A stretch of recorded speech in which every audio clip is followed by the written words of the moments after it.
कि झर झर अखिया से लोर अब बहे, तू चल जइब काले ई न मालूम रहे।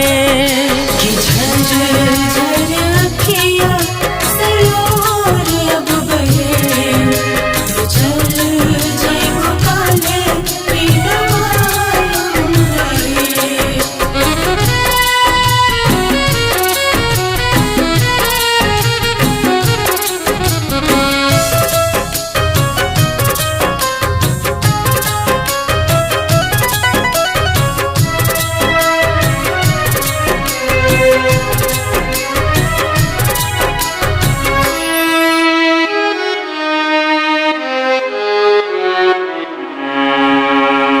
श्रद्धा सुमन से रहली मंडप सजवले, आसन लगा के माई तोहे बैठले।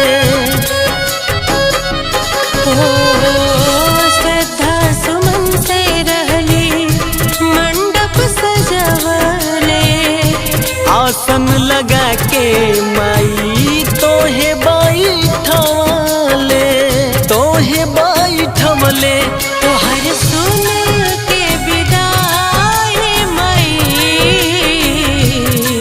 अब जुदाई इहो दिल न सहे।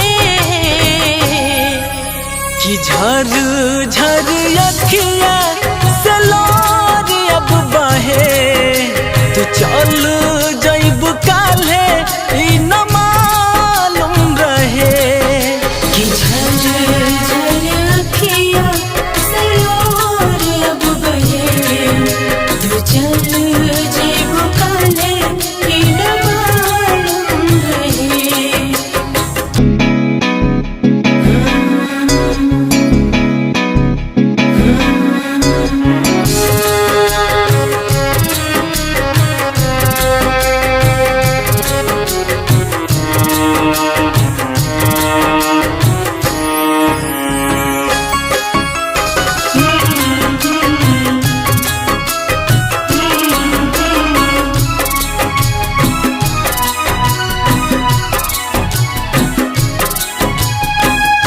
राजा राजेश के तरसे नयनवा, मन काज छोड़ी नहीं रौरी चरणवा।